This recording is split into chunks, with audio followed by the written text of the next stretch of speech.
Hi guys, welcome back to my channel. So today I thought I'd do a vlog on hitting a plateau or the keto flu hitting you and the best kind of exercise to do whilst you're on the ketogenic diet.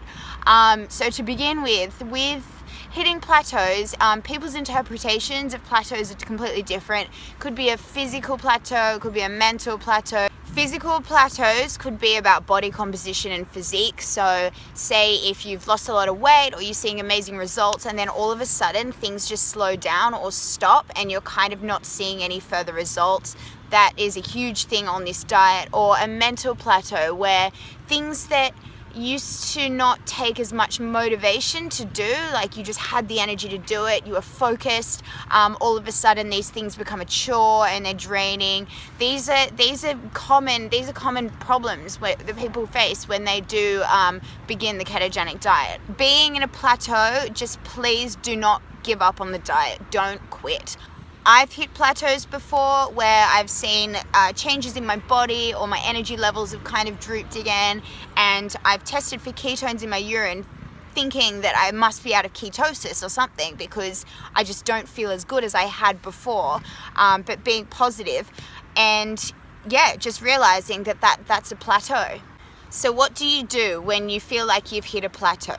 First thing, don't quit. Like I said before, if you stick it out and just feel the benefits of this diet, feel the energy levels, the focus, I promise you won't want to quit. One thing I will recommend when hitting a plateau is shocking the system, stress your body. So this could be mixing up exercise routines. So if you've gone from doing low intensity, try some high intensity. Really stress your body. So use different muscle groups, different cardiovascular systems, and see how you go with that. You may hate it, but give it a go. Variety is everything. Not only does your mind get bored of doing the same kind of exercise over and over again, but your body does as well, and it adapts. So if you're doing the same kind of exercise, same kind of fitness every day or every other day, week after week, then your body isn't going to improve. You're not going to see changes in your body composition. Your muscles, your body hasn't been under stress, and these exercises become too easy. The vlog I posted at the beginning of the week was a circuit that Chris and I came up with. That is a HIIT session, really fun, really easy. You can make your own exercises. You can do it anywhere, anytime. Functional training, no excuses, blah, blah. Yes, I love trying new things, but I don't think it's sustainable to do something that I really, really don't enjoy. I've done high intensity and moderate intensity training sessions with Chris, and he's asked me at the end of the class, did you enjoy that? And I'll be like, oh, I enjoyed it, but I didn't really like this bit. And he was just like, just tell me. So from now on, when he creates a workout for me and we do a training session, he will make it fun for me. He won't put exercises in there that I hate. He'll pick a different exercise that targets the same muscle group, just so I don't get bored or I don't dread coming to the class. Like I don't dread coming to the session. I get excited about it. With exercise, there's no particular exercise you should be doing to see results on this diet. I actually disagree with the 80% exercise, 20% diet rule. I think it's 100% diet. I dare say there are so many of you out there who are doing this diet, you're feeling phenomenal, your energy levels are up, you're focused, and you have lost a load of weight and you don't do any exercise. I personally love exercise. I always have and I always will. It's what I need. I need to train. It's good for my mind. It's good for my body. I enjoy it. However, there's one thing I've learnt whilst doing this diet, and it is listen to my body. I've heard that a million times, just like before I'd heard fat wasn't bad for you a million times, but it hadn't sunk in. I hadn't actually accepted that it was true. Like it genuinely is true. I do need to listen to my body. Before I used to overtrain. I used to train twice a day. I would train out of guilt from eating something that day that I shouldn't have, or I thought that I shouldn't have. I used to binge and then train straight afterwards, but that was okay because whatever I've eaten, I'm going to the gym later, so that's fine. It's not until now that I have accepted that that's a really unhealthy mentality to have. That's a really bad headspace to be in, and it is a form, I guess, of an eating disorder. And like most girls and guys, like in their teenage years, like I have felt insecure with my body, tried all the fad diets, tried them, fallen off the bandwagon, and, you know, felt shit about myself. So it is so amazing now to actually have found something that is so sustainable. Like, I genuinely feel like I could do this forever and with ease. I used to get really bad anxiety if I couldn't train for whatever reason. I used to get really anxious, like say if I had like a 2-day flight or something and I couldn't train in those 2 days. That used to really bother me. I remember like dreading the flights and things like that, and just not ever saying anything to anybody. But I had one subscriber comment on one of my videos asking me if I've suffered from an eating disorder because of the way that I speak so passionately about finding this diet. And I said, no, actually I haven't. When I thought about it, I'm like, you know what, I kind of have.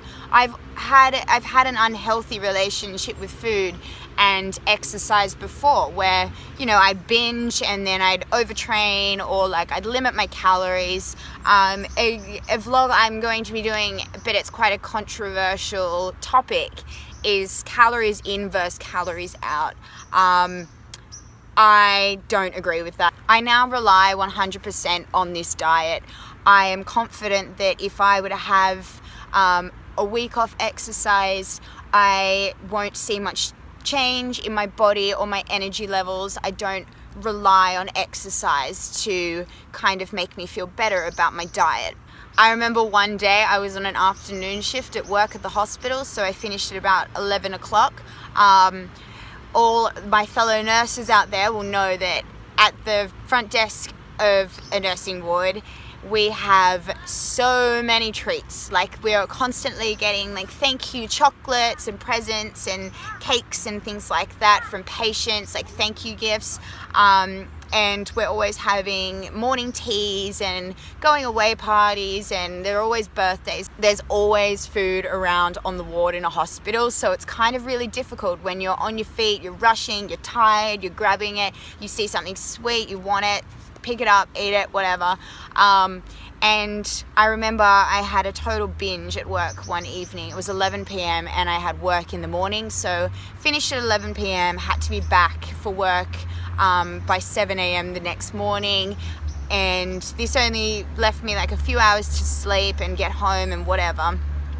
And instead of going home straight to bed, I went to the gym. I went to the gym for an hour because of what I'd eaten at work, and I knew that I wouldn't be able to sleep knowing that I'd consumed all of that junk food. So yeah, that was unhealthy, and I am kind of only just admitting it now, but yeah, they're my previous behaviors, and I'm sure there are a lot of you out there who are addicted to exercise, and like I said before, limiting calories, overtraining, and yeah, it's not sustainable. And this diet is something that will help you with that. It will heal you of that mentality.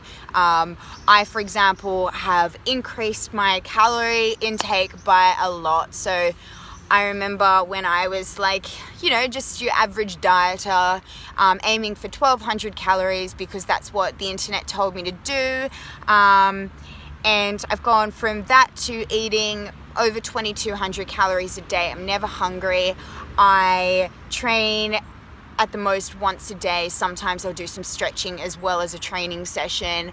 Only train 4 to 5 times a week. A variety of exercises, like some days I'll do yoga, other days I'll do weights, other days I'll go for a run. Like, I don't have a consistent workout plan. I completely listen to my body, so I do the training that I feel like doing that day. And if I'm tired, if I'm sore, I won't train.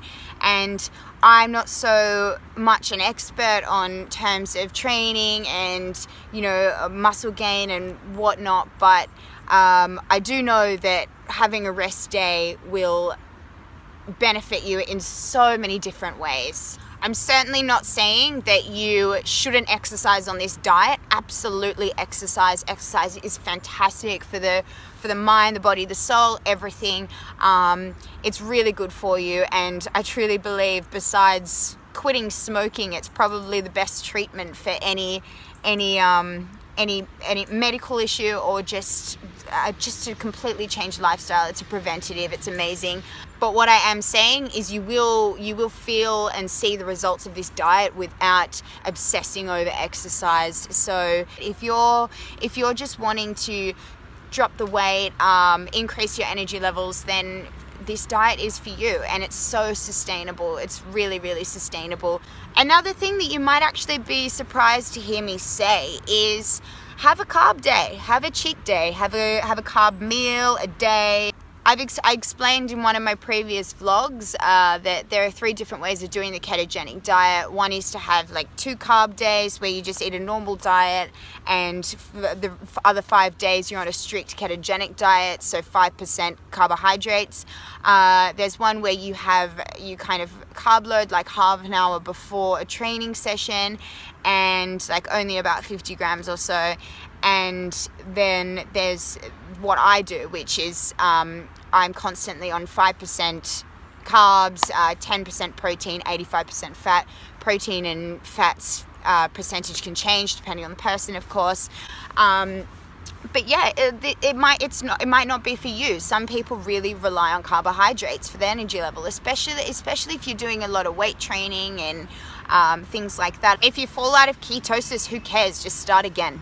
You can definitely go back in. Your body will react to the energy source change. So you've gone from fat burning, so relying on fat fuel, to back to glucose, which your body will absolutely love. They'll go for that straight away. And then you will be more determined, well, you might be more determined than ever to go straight back into fat burning because you preferred the way you felt. This is really good. You may see changes in your body composition as you make the transition back onto glucose, but then you will also be amazed with the reversal of the transition when you go back onto fats. And this is the most motivating thing about this diet, is seeing these results. But yeah, message from this: listen to your body. If your body needs carbs, give it carbs and see how you feel from that. Not everybody can do this diet, but I know that there are so many of you out there who can do it, who will benefit from it, who will love it, but you just don't know about it. And just quickly, I'm just going to touch on the keto flu. So I've had messages come through, quite a few actually, people lacking energy. Everyone's pretty much saying that their appetites are suppressed, which is awesome. I had one person say that they've got bad breath. These are normal things. This is called the keto flu. Fortunately, I didn't get the keto flu, so I can't speak from experience, but I've done so much research on this diet, and it is a huge thing, and a lot of people actually give up. They lack the energy, they have headaches, what it is it's your body making the transition from using glucose for fuel to fat. So it's like the in-between phase where your body's confused. With this diet, there isn't a finish line, so unfortunately I can't give you all of the answers. I can only speak from experience of things that I have experienced myself. It's all a learning journey, so listen to your body. If you feel sick from doing something, stop doing it. I was having apple cider vinegar in the morning with my oils. That made me feel horribly nauseous, so I stopped doing it. Research, gain knowledge, talk to people, ask questions, talk to the right people, because the majority of people will still tell you that fat's bad for you when it's not. Go to the doctor, have a blood test. There are so many things that you can do that will motivate you to get through that slump, that keto flu phase. But yes, stick it out, because I promise you, once you're in that keto adaptive phase, you won't want to go back. You're literally going to be a new person. I also want to just let you know that I'm a normal 24-year-old. I work full time, I travel, I drink, I party, not to sound like a hero, but I do. I socialize, I have friends, and I eat out, and I have just found something that is a lifestyle change and is so sustainable. I don't think about it anymore. I just do. I know exactly what's good for my body and what isn't good for my body. Never in a million years would I have thought that I would be making videos about a diet, especially representing fat. But I feel it's necessary because not enough of you know about this diet, and it will change some of your lives and you don't even know it yet. So what I'm doing is creating awareness and informing you of something that is actually easy and probably the only sustainable diet I've come across so far. But I'm going to wrap this vlog up here because I feel like I've been talking for hours.